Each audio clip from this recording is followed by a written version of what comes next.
I'm really excited to be here with you today. Me too. What's your relationship with the water? It's friendly, wild, and connective. I, for as long as I can remember, have spent time in water. I can remember as a child, I grew up in South Lake Tahoe, California, and spending like so many summer days with my family and my dad on the beach there. The sand was that kind of coarse yellow sand that it would cling to my skin. Mm. My dad and I would swim out to the pole marking the water and swim back. Most of our family vacations were in San Diego, so there was a lot of time in the water there. My dad and I would get up early before everyone else was up, and we'd play frisbee at the beach and go swimming at the beach. Almost drowned once at that beach Oh my with my gosh. dad, but thanks to some surfers, I didn't. Um, but I guess to get to my current relationship to water, I wanted to travel back a little bit and Absolutely. share and how I got to where I am now. Because sometimes we have to travel to faraway places, both inside and out, to find something that we haven't yet been able to find, to look for something we haven't yet been able to find. I've done this a lot. And I did this in the winter of 2023. I traveled to England to do an intensive storytelling program called Storytelling Beyond Words. I went there to find a more consistent and embodied relationship with my voice, which I did find, as well as a love for stories and the rolling green hills of some of my maternal ancestors. And it was in this program about 2/3 of the way through that a guest teacher came to do a special intensive on embodiment and voice. It was during a kind of like really fun dance exercise that was probably one of my most favorite things of the whole course, that um, while twisting and turning to hide from the people that were sitting there, I sat down quickly in a shape that brought my body to the brink. Brink is a type of edge, but not all edges are brinks. The brink is an edge that you can't cross back over. And I didn't know it when I sat down in that shape that I was crossing a brink. I heard this pop in my right knee, and I thought, oh, that's not good. But I didn't really hurt that much, and I kept dancing. I kept doing the exercise. I didn't even tell anyone that something had happened until the next day. What seemed like a mild knee injury, maybe a torn ligament or something, became something much more complex. Yeah, something happened where I couldn't straighten or bend my leg fully, so I couldn't really walk very well. I could kind of walk, but it wasn't very pretty. It went on for over a year and a half, and doctors and surgeons pretty much threw up their hands and said, I don't know how to help you. You probably have to get used to your leg being like this. I was someone who found a lot of value and purpose in movement. And I didn't know it until I couldn't move, how much I'd attached my worth as a human being to how I moved in the world, like moving across geographic landscapes by foot and by bike, dancing, climbing, just everything was movement to me. And then when I couldn't move, like so much got stripped away. One of my favorite stories, which you've heard, is the Prince Lindorm story. And there's a part at the end where this giant serpent is asked to strip off his layers in order to meet his bride, his true bride. And in the story, I say, like, I don't know if you've ever peeled a layer of scales before, but it is excruciating. And this was excruciating. to not be able to move and to be able to access like the wild places of the forests and the mountains the way that I used to. It was how I oriented to the world.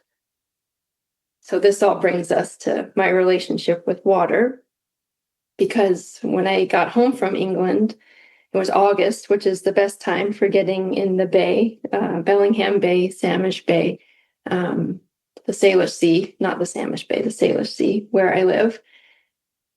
So I started getting in the water and would just paddle around and let my right leg sort of float behind me, not paying too much attention to it. You don't have to go very far from the shore to be connected to wildness. And that's what I found, just getting in the water, that even though I was just like paddling my arms and treading water, I felt that resource of wildness that I would find like hiking deep in the mountains. So that brings me to my current relationship with water, which is just, friendly, wild, connected. And it wasn't until, I guess, a year later, my leg was getting a tiny bit better through, thank goodness, like countless body workers and a very intelligent, resource physical therapist who specialized in chronic pain and chronic contraction, which was what was going on in my leg. And so I was able to move a bit more, but the water had become this sanctuary. And it was a sort of joke with a good friend of mine that I don't even know how it started, but because we would just get in the water and kind of swim around. But it was me, I joked, like, let's swim to Chuckanut Island, which was 2 miles from this beach. And I'd never swum like even a mile. It was a total joke, but somehow it got this life of its own. And so we started practicing, and another friend became our kind of makeshift coach. And it was just a complete hoax in this way. We even would like record things, and we would do those, when they walk out for the Olympics, when they walk out and they've got their strut and, and they're just like their towels slung over their shoulder, we would do that. And it was so much fun because like we barely knew how to really swim. I thought I knew how to swim, but watching videos, we'd crack up and be like, wow, we're barely moving. And working with you, it's like I was climbing a ladder through, but it's like, how was I even moving? But we did do the swim, and somehow we swam the 2 miles. It was so invigorating. I can remember that feeling of like, how do we do that? We did that.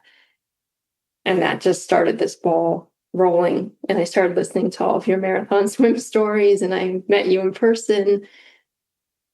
So then it's become this quest to really swim, to be an efficient swimmer. And I still have that like connection of wildness to the water. But now there's like these other layers of goals of wanting to swim well and swim further, and yet not lose that like innate connection to the water and this like sacredness, I guess, of being a visitor in a landscape that isn't mine. Like I can't stay there, but the wildness of getting to be a guest in a place that is so vast and mysterious. I love that. Just that idea, because it rings true for this little speck that we are on this earth that's rotating around the sun. And we're just little visitors here. But how did you get that perspective? What about your story gave you the perspective? Because I imagine you feel that in the wild of walking and biking, and it sounds like you've done so many amazing adventures. So is it, I don't know, how is that a little rock that you've polished and carried through your life? Yeah, it's a good question. I don't have a specific moment of that. I remember on the 2 mile swim, like right when we got in the water, there was a seal by us, which felt like a good omen. And then this double rainbow came. And on the swim, it was maybe 2 seconds, because the water is pretty murky in that time of year in the bay. But this school of fish, these tiny greenish fish, swam beneath me, and then they were gone. There must have been maybe 200 of them, just like, whew. But it's moments like that of like of course I know there are fish in the ocean, and I've snorkeled before, but it's just swimming along being like, oh, murk, murk, murk, and then whoop. So I don't have a specific answer to that, but I was having last year like dream after dream of water and like flooding waters, these like tidal waves of waters, and like getting in the water and being swept down the coast. And I told a friend of mine about them, and she wondered like what would happen if every time I got in the water to swim, I said, like, thank you for having me. I'm a visitor here. Like, I come in peace and Mm-hmm. just to befriend the water in that way. And so I have made that a practice, and also find that every time I get in the water, I feel more friendly towards myself. Mm. Like I could go in and just be like, oh gosh, feeling so downtrodden or something, and then come out and feel uplifted and, yeah, invigorated. And like there is something that the water does that connects me, and I think us, to just that vastness by being in that medium that's so like holds us but yet thrashes us around. Right? Yeah. Yeah. Do you feel that same, I guess you'd mentioned the rejuvenation, that wasn't the word you used, but is that mainly just in the wild swimming, or do you feel that with your more kind of structured practice that you've endeavored? Definitely like lakes and the ocean help with that, but I think the movement piece is helpful in the pool also. And a friend of mine and a friend of yours also has equated swimming in the pool like to imagining that it's also the ocean. It's just being held in this different container. And Mm. I really like that perspective. I think getting in any water, but definitely the wild water, there's something, I think it started when I could barely swim, like with my leg being injured, but I still do it now at the end of most swims in the wild water. Well, we're all just kind of like sink under and like look up towards the sun or the sky, and like the way the light comes in that top 6 inches of the water. And in the bay where I swim, it's like this blue green color usually. And I could just like sit and bop for forever. It's my favorite color. And it's so simple, but it is such a strong bridge to the beauty of the world. And I've been thinking about that too. Like John O'Donohue talks a lot about like the importance of beauty and being exposed to beauty, exposing ourselves to beauty. And sometimes it's grand, majestic mountain beauty or ocean beauty, and sometimes it's something much simpler. But I think of that color of the water as like an anchor to beauty and simplicity. I love that. I think it strikes me that it's something that we have to, I guess, allow ourselves, or at least I have to allow myself. Like I went for a walk down the street the other day, like I had 5 minutes before or whatever. And I was just like, okay, get outside, like force myself, because I get stuck in the loop of doing. So just like walk outside. But then I was just walking down the street and I just like looked around and I'm like, oh my gosh, it's beautiful. Like I don't know, I could feel the air coming in my lungs. But I had to allow it. Like I had to even forced to get out the door to walk down the street. And it's like, it wasn't on my driveway. I had to go a little ways away and just feel the space. And I don't know that I know everybody doesn't have that opportunity.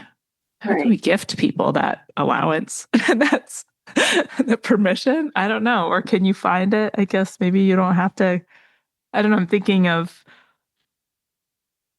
Mumbai, whatever. I'm thinking of a really busy, crazy place. How do people find space to breathe? Because not everywhere is like the natural world Right? accessible. Yeah. Guess or maybe we're just so lucky that's we have that.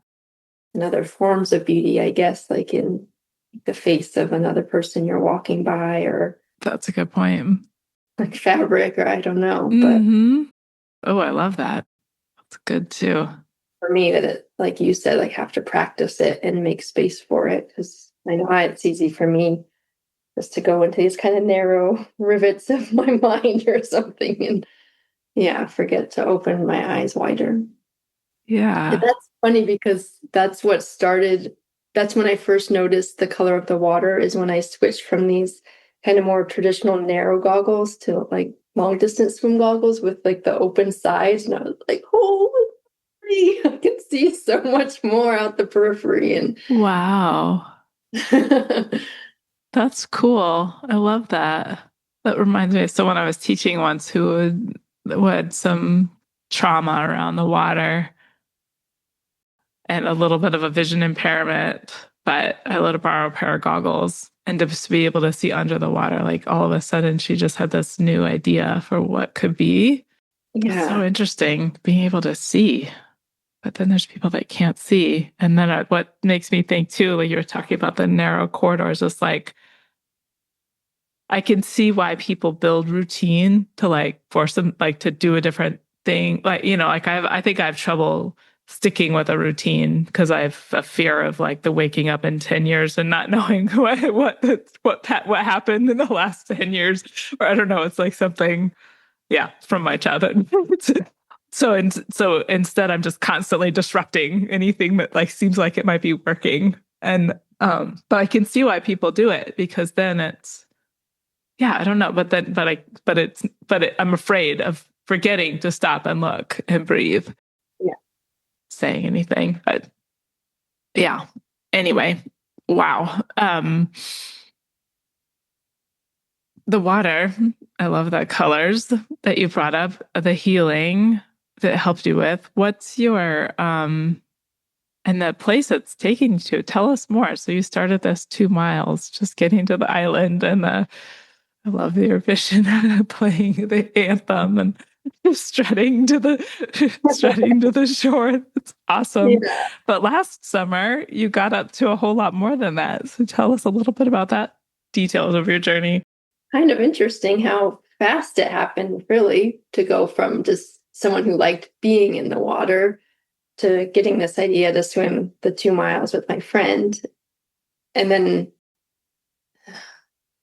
yeah, I guess that was in September of 2024, that swim. And then shortly after that is when I came across your Marathon Swim Stories, your former podcast. And I was going on a like 7-day river trip with some friends in Utah. And I heard the episode on swim mastery with Tracy that you did. And I was like, oh, I wonder if there's any swim mastery coaches near Bellingham. So I typed it in, and you were the closest in Talent or Ashland, Oregon. And so I convinced my friend that I was carpooling with that was a good idea, that we swing through Ashland on the way back from the river trip so I could get a lesson with you, thinking, oh, I would probably just need a couple lessons and then you know how to swim. But turns out, even after you've had like 40 lessons, which I probably had by now, it's a much bigger process than that, to unlearn some of the old habits. And yeah, so I've been coming down to Ashland probably at least every other month for kind of like these intensive lesson packages with you. And wow, it's such a big difference in my swimming, of just finding confidence, I guess, mostly of like trusting my swimming abilities in the open water. And then swimming throughout the year in Bellingham, in the pool and in the open water. Yeah, and I had this, well, after listening to other people swim all these marathons, I'm like, well, I want to swim a marathon, which is 6.2-ish miles. And that's about the length or the width of Bellingham Bay. So I had it in my mind that I would swim across Bellingham Bay in the summer of 2025. And I was practicing and building up to it, but turns out my body, which is quite just whatever's going on, my body needs a lot more time to get used to cold water swimming for long distances. I made it up to 3 miles in the bay before realizing like I needed to do a bigger swim in a warmer body of water. Yeah. So I switched my idea and my goal to swimming the length of Lake Whatcom, which is the longest lake in the county I live in. And I did it in 2 legs. A 4.7-mile leg, and then I think it ended up being 7.2 for the second leg, which is an ultra marathon. Yeah, it was really empowering. It was like 5 hours in the water. I'd never spent that much time in the water, and just like find a steady rhythm. And I had one friend with me on a paddleboard, supporting me with food and encouragement. And even when I had like this pain in my shoulder, she was helping. She was like, okay, just send it down through your feet and back out the water, like helping me manage the pain. And yeah, like thinking back to it right now, there's something of just like, I guess, a proud feeling of, like when we have these ideas of something that don't even know quite what's compelling us to reach for that, like that amount of time or distance.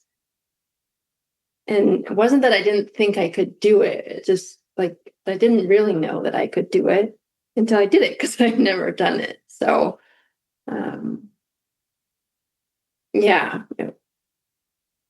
And now it's like I don't know if it's Bellingham Bay or, what, but I don't have like a goal to swim like huge distances necessarily, but I want to keep swimming long distances, like 6 to 10 miles in the water. And I guess getting more and more comfortable in my stroke to be more, just to be able to be out there with less, to not have pain. Because after that swim, I couldn't move my shoulder for like 2 days, and I could do it again, and be able to keep swimming again the next day would be nice to be like, okay, I didn't hurt myself. So Right. Yeah. I want to dig into that trust a little bit because I think that's so much of what we do when we're in the water, at least when you're working with me. It's like we're trying to, yeah. So maybe speak to that a little bit. yeah, trust. I guess I noticed it swimming like a little bit away from shore, where it's like I feel safe swimming by shore because I can get out. But even when I'm just a little ways from shore and swimming by myself, I can start to get this panic feeling. And it's so interesting once I just switch that to be like, you're still swimming the same way you were 20 feet closer to the shore, or whatever distance. So it's a lot of just like reminding myself that I think I know how to swim, but then there's this layer of being held by the water. I mean, that's the whole thing, I guess, of like that we do float and like trusting that we float, even though there's like something that's like, a panic feeling. Trust. Yeah, and it makes me think about kind of what we were working on in one of our last sessions together of realizing like I couldn't really feel my right leg. That's the one that had the injury. And I was afraid to like press down through my leg in the water. And it was through like reminding myself and reminding my leg that actually you are straight, you can be straight and you can feel the pressure of the water, and like that's safe now to feel pressure, and how much that changed like how I moved in the water just by like the reminders that I need, and maybe other people, but that I need, that it's like, you are safe here. Like you can trust your body to move. I'm using the word safe because when I like couldn't straighten or bend my leg, it just felt so unsafe. And if anyone even like walked near me was like, Jesus, don't touch my leg. Like it exaggerated because so much was going on in there. But, so yeah, it's like the internal trust building of like, you've got this, like you can swim, but then the trust that comes with like the water being an ally. I love that. I was in Mexico last week swimming by myself because no one else in my family really wants to swim like I do. They like to swim, just not and swim and swim and swim. So it was interesting to try to welcome whatever was in the water, like to feel that. And there was little like jellyfish, just like the kind that like zing, like nothing that stuck around too long, but surprising. And to even welcome that. I just was thinking of Neil Aegeus, that's one of the guy in Malta who's been doing some amazing swims the last few years, talked about when he would get stung by jellyfish that he would think of it as energizing. I didn't think of that at the time, but I wish I would have. But yeah, it's an interesting thing. I really love what you said about being a visitor here. Can you say that again? Yeah. Like, what would it be like every time you got in the water to say, like, to the water, like, thank you for having me. Like, I'm a visitor here. And almost like, yeah, that I guess there's a trust in that it's like I'm welcome there and wanted there. We are a part of this earth. Yeah, your story about the jellyfish makes me think of in Bellingham is like we're pretty lucky because there aren't any dangerous sharks and there are some jellyfish, but I've never had one sting me. They're just kind of around. But one day I was walking along the bay by the marina and kind of out at sea. I was like, what is that? It was bigger than a seal, and it was a sea lion, which I didn't even know we had in Bellingham Bay. But it had this giant fish, and it was just thrashing it from side to side, like, "Bruh, bruh." And there was something in me. It's like, that's in the water, like that could do that to me. And so kind of became this nemesis, but now it feels like a spirit animal of sorts.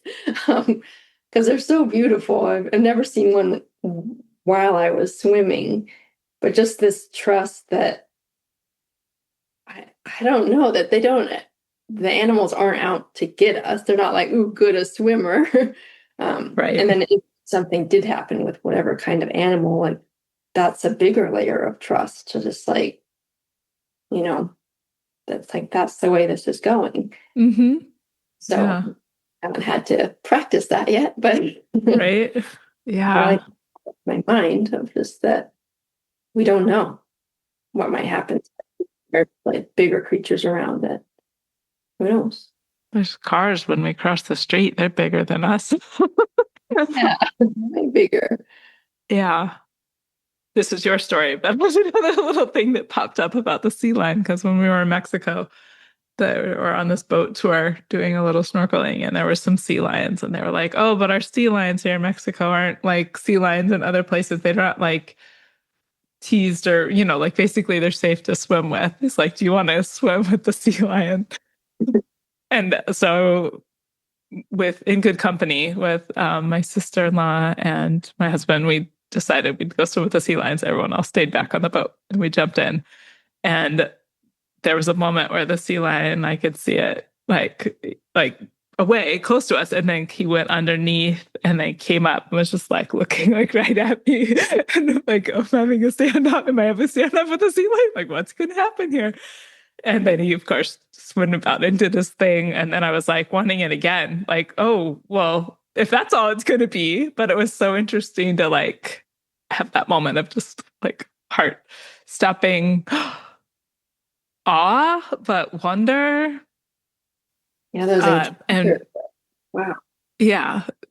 But yeah, the sea lions. I don't know. I've not had a lot of up close encounters with sea creatures to really know, yeah. But I guess I want to trust that it's okay. But I guess yeah, again, so it's your story, not mine.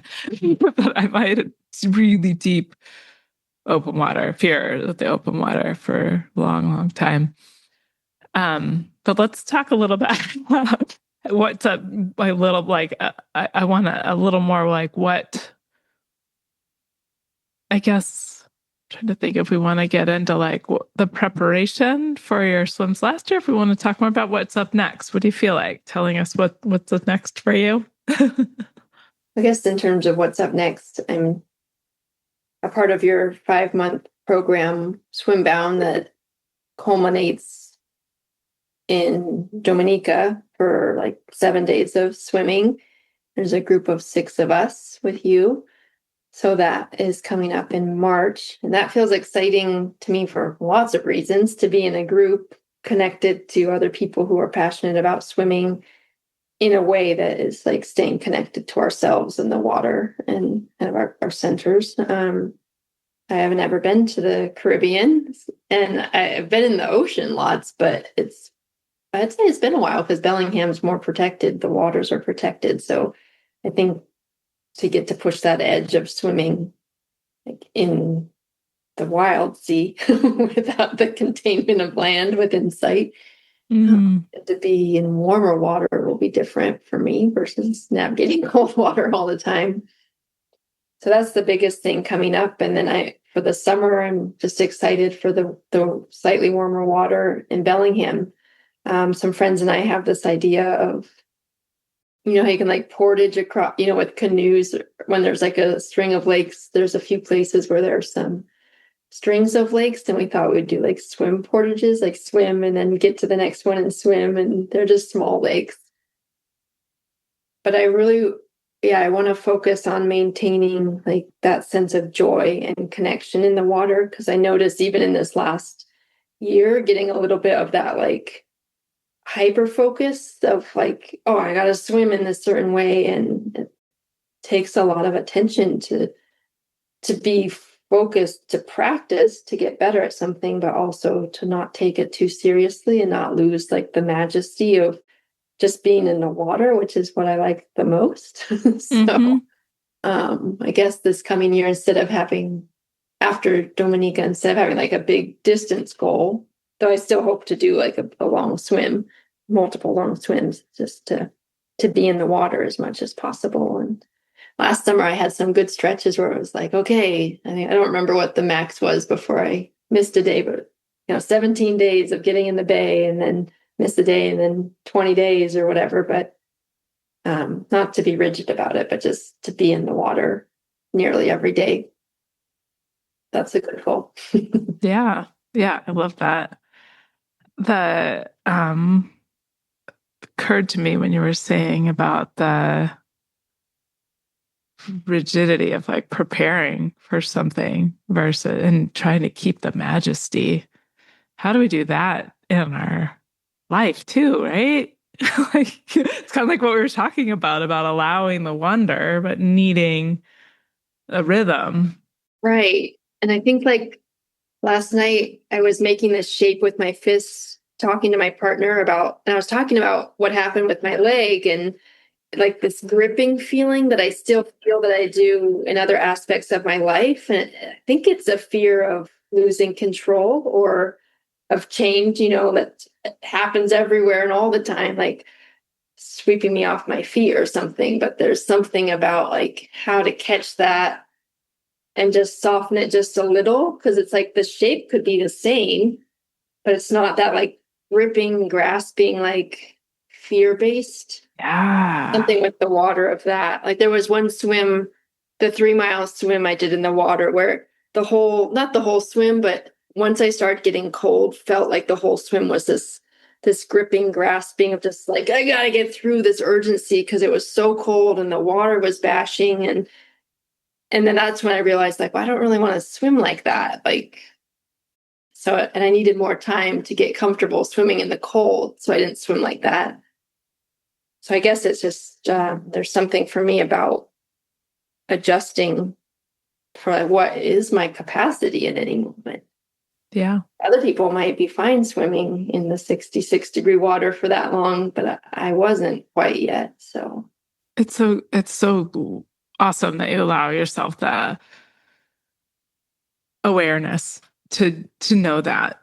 I think it missing for some people too, that they're grasping in the water, fighting. yeah, the tension of like, Mm-hmm. and because then it's like more a fear thing instead of like the trust thing we were talking about. Oh gosh, Right. it's freeze out here versus, oh, well, can I trust that I can just keep swimming in a more relaxed way? And if I need to get out of the water earlier because I'm too cold, then I can get out. But it's such a biological response, I think, if you're starting to get really cold, it's like a clench. Mm-hmm. Yeah. Yeah. What do you notice in just because we've learned so much about it in the process of working together, like what do you notice in your body when you start to feel the clenching and grasping and like, as far as in your swimming? Yeah, it's like what I lose the length like from my arm down through my torso. I lose that. So it's like my whole stroke contracts. That becomes harder to swim. I also noticed we worked a lot with my hands, and especially my right hand that does like this darter fish thing. But then I get kind of cramps in my hands or in my feet more if there's like tension in my body. So I've noticed like on some longer swims, if I start feeling that and I can catch it, like if I just switch to breaststroke for three strokes, just so I can like really like exhale all the way or something, or do a dead man's float for 3 seconds, and then I start swimming again. And it's like it's reset, and I'm in alignment again. So something I had to keep reminding myself that even if I feel cold, a 3 second like dead man's float is a pause will help me reset instead of trying to like override and push myself to quote unquote swimming well.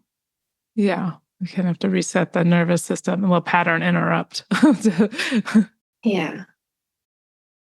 I'm so excited to see to see you swim in Dominica in the salt water, warm salt water. Warm salt water. It's been, yeah. You kind of alluded to it a little bit, but tell us a little bit more about what the process. You talked about the volume of sessions and all that, all the work that we've done. And in my mind, I just keep playing like the very first video I took of you, and then the most recent ones. Like it's so transformational. But tell us more about the process and what the feeling in your body is about swimming now, then and now. It's only been now 2026, but 2 years really. Yeah, that's been 2 years. I mean, you talk about this a lot, but I think it's true for me too, is that there's so much more awareness of how the water feels on my body, like and specific parts of my body, but then awareness as to like what my body's doing. So a lot of times it's like I can tell when it's not quite doing what I'd like it to do, but even that is more awareness than I had before. I just didn't know anything about swimming. I had learned as a kid, but I think in this process with you, like, it's not an allowing it. I've had a really hard time feeling sensation in my body when you'll say, well, what did you notice in your hands? Or what do you notice here? It's like, I don't feel anything in my hands. Like, I don't feel anything there. And to trust the process of how gradual it's been to increase my awareness of my sensation, which is ironic to me because I am an embodiment instructor and like teach dance classes and the whole movement thing, but there's something different in the water. It's like these ways that we are already aware in ourselves, but then we all have different layers that are where we can't connect to ourselves. And so there's been something really profound for me of feeling like micro sensations in my body through the water. And just like remember when you like did something with my fingers and like helped like my hand was kind of like tilting up instead of like going forward in the water, and like really being able to feel the water over my cuticles and my fingers. And it's so intimate, to be able to feel these sensations and whatever it is that keeps us from feeling them, like on land and in the water, is real. But so that's been a big part of it. I think I didn't realize that, like just like sensing more, like physically sensing more. And a lot about like just connecting to center, like inside myself, and like how that helps me feel aligned in the water. Yeah, can you say the question again? I'm not sure if I'm catching it. Everything you're describing, it just strikes me that I don't know what's been such a joy and so amazing for me working with you is just that how much you allow yourself to feel that intimacy, to be intimate with the water. Like it sounds really weird to say it, but it's like, but maybe probably because you're an embodiment instructor, you have a different awareness to seek. And I just think it's just rare. I feel like if anyone out there listening thinks it's not rare, let me know. I feel like it's really, really, really rare. And you sense I guess how you see it in yourself on land, and that crossover is it's I've learned so much through working with you and hearing from you. Um, yeah, so it's been a huge gift. I don't know that I have any clarity of the question. Yeah, I really didn't know when I started working with you, like what was going to be coming from this. Because, like I said earlier, I kind of imagined just like not just one lesson, but I was like, oh, I'll just take a few lessons and then I'll be off. But that it's such a gradual process, and like still like a year and a half into it, there's so many places that are still challenging, like the breathing part still. I like really challenging. A small part of swimming. But just like I keep trying to remind myself, it's that whole gripping thing that's like, even though the goal is to, and the want is to be a really efficient swimmer, it's like, how can I let it take the time it takes, to not have to get somewhere, even though like we do want to get places. Mm-hmm. Yeah. So it's Yeah. like when I have a pool session, it's just like, well, last week I felt all these things, and this week it's like I feel like I'm sinking to the bottom of the pool, and um, to be patient with those and trust that that's like it's a much broader arc that's going on, and that's true for our whole lives also.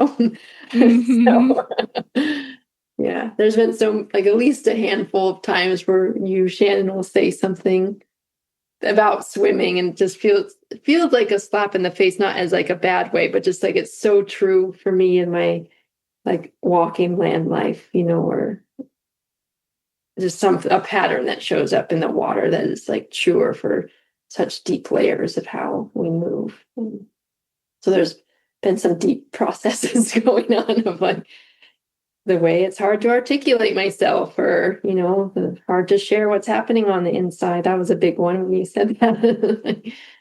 Yeah, that's true a lot of places in my life, not just in swimming. So Mm-hmm.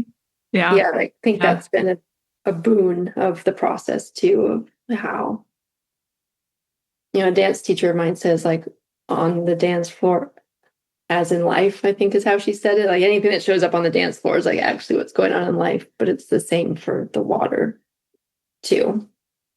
That's what I've been finding with you. I think I heard it said somebody was recounting their book that they wrote about, and it was about running, but there's basically anything that you take the time to study has the opportunity. But what is it? So you were getting it on the dance floor and you're getting it in the water. Is it just a wanting to know about yourself better or like, because some people be like, oh, I'll just do it here, but you're like, no, I'm going to do it here. Yeah, I think there's like a craving, I guess that's the right word, of like, see if I can find it. Like to be really here, to be really there in the water. Like dancing is pretty accessible for me to be present while dancing, and to be present and here, like in my relationships and in myself. And I know I have them, and I know most people, like we have these things that like keep us from being present, or like the ways we hide and protect ourselves, or like the patterns of like contracting in the water or something. And it's not to like push past those, but like to be with them. I think it's the being with them that helps us be here, Mm-hmm. versus like, oh, don't do those things, because Yeah. not really fair to ourselves. So Right. yeah. Yeah. Yeah, so I think that's what it is, of like getting so much like wanting to be connected to people and places and myself, and there's a pain when I'm not, um but then it feels so satisfying, like to have those intimate moments, whether it's like with the blue green color of the water, or with someone you love, or even just having this conversation, and like learn myself and feeling like, aha, like I learned something, like that makes so much sense why I do that Mm-hmm. everywhere. Yeah. Yeah. I love that. Do you think you'll ever go back to swim in Tahoe where you started? Well, that was the original idea when the friend and I that swam from Chuckanut Island. We're like, okay, next year's going to be the Bay and then Lake Tahoe. So it was like we just got really grandiose right away. Then it was apparent very quickly that like, okay, Tahoe, that's too big for the first year of swimming. And this kind of dropped out of my awareness a little bit because I think I get intimidated when there's a whole process of like getting registered and there's certain ways to do it. And I like to just be able to go and do it however with like my friend on the paddle boat. But I do think there'd be something really satisfying because I lived there only 9 years, but it's like those were like the foundational 9 years of my life and with my family there. And so I think there'd be something really touching. My dad died several years ago, and as I'm thinking about it, I could just see how, like, because we swam so much in that lake, that could be a way, like, of connecting and honoring him in that place where I was raised. So now that you say it, I'll put it back in the front of my mind is not this summer, but maybe coming up. Yeah, it's a beautiful body of water. So, yeah, Lake Tahoe. Keep working on that, and you're a great place to work on the cold tolerance where you are. Right. Yeah. Thank you so much for sharing your story, Kelsey. Thanks, Shannon.